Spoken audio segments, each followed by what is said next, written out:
Ngayong araw nga mga par, pupunta tayo ng Luneta kasi July 10, birthday ng ate ko. Doon na lang daw sa celebrate yung birthday niya. Tamang picnic lang kami neto sa Luneta tapos kumain lang kami sa McDo.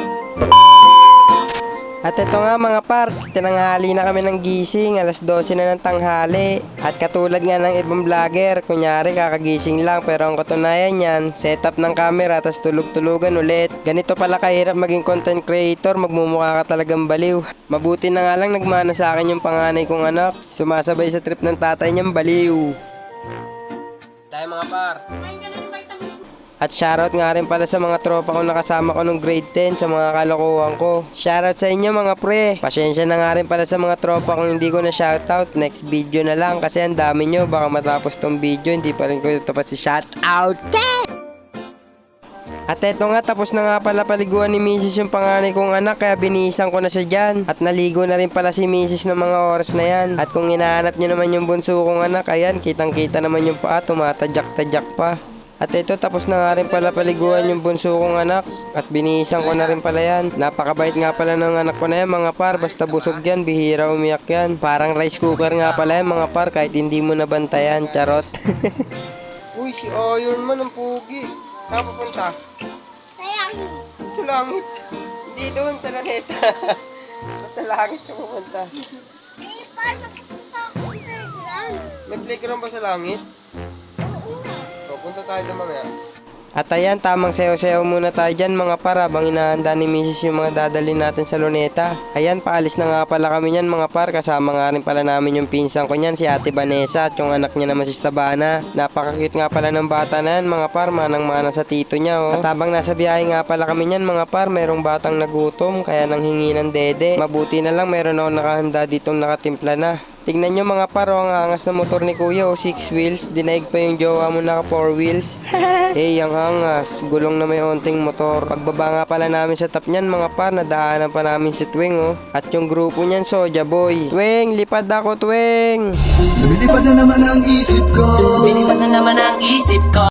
Hay na hay sila kuya oh. Kala ko mangi-snatch yung cellphone eh. Kala ko mapapalaban na ako eh. Ay gulpi talaga sa akin yan. At ito mga par, nakasakay na nga pala tayo niya papunta ng Luneta. Tog, baka mag 1, 2, 3 ka pa. Apat na tayo dito. Ay, parang tayo lang sa... Tawag ka na ito. Masaya, magmula nang nakita ka. Lubang wala ng pangangamba, pag ika'y kapiling na. Ayaw ko na gumala. Puro buwat na lang. Ayaw maglakad. Putunin ko na kaya pa mo. Ha? Ay mga airmats. Airmats. Ayan nga mga par, habang naglalakad kami, nadaanan pa namin yung mga chismosa. Ay mga kabayo pala mga par. Akala ko yung mga chismosa dito sa amin eh. Dito nga pala sa Luneta mga par, ang dami nagtitindan laruan. Kaya nung napadaan kami, tinakpan ko yung mata ng anak ko. Kala mo makakaisa ka ha. At ito, papunta na nga pala kami nito sa may pupupwestuhan namin. Doon kami sa maraming puno para mahangin. At wala masyadong tao.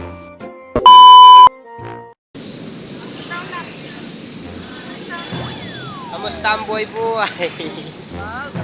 Oo nga pala mga par, nakalimutan ko sabihin. Nagkiwalay nga pala kami nila ate dyan kasi nagsimba pa sila. At ayan, na-video ko nga rin pala yung pagdating nila.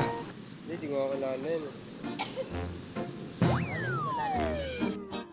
Pastor! Nagdadapa ka. FD.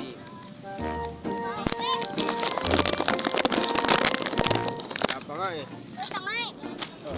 Kanina kami nandito sa may, forest. Vlogger ah. Kanina kami naka-parcher. Follow niyo yung page ko. Kaya ni page ko. Peace out. Anong page ko? Daddy San. Dati san? Yan, follow niyo ako mga par, sabi mo. Para mo ako para ba? Peace out. Hirap maging vlogger, pati pagtapan ng basura, binibidyoan. Diba? Kung saan nga may masarap, dapat pinupuntahan. Ang mahal nga pala ng tinda nila kuya dyan. Kaya yung 60 pesos ko, hotdog at kikiam lang ang napuntahan. Tang ina mo. At eto, tapos na nga pala initin ni kuya yung hotdog ko dyan, kaya titikman ko na mga par. Nilagyan ko nga pala yan ng sauce mga par, yung matamis, tapos suka, tamis anghang mga par. At habang nakain nga pala ako dyan mga par, may nagde-date pala sa likod ko. Habang ang sarap ng pagkain ko dito mga par, parang ako pa yung pinag-uusapan ng dalawa sa likod.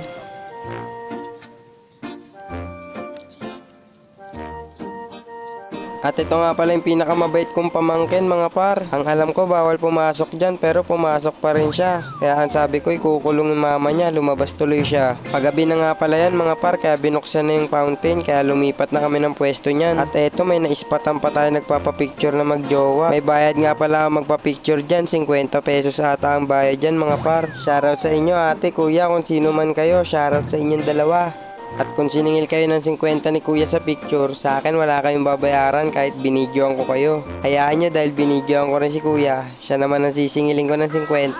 At eto mga par, bago nga pala kami umuwi, kumain muna kami sa McDo at naka-order na nga rin pala kami niyan mga par. At kinuha ko na nga rin pala yung mga order namin yan. At dinala ko na rin pala yan sa lamesa namin.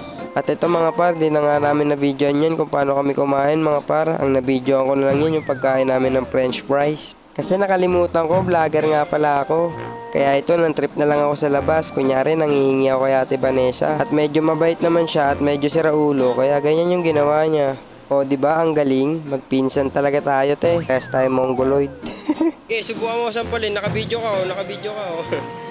At pauwi na nga pala kami niyan mga par. Sumakay na nga pala kami ng tricycle niyan mga par. Hanggang doon na nga pala yun sa amin. At 150 lang ang siningil ni kuya.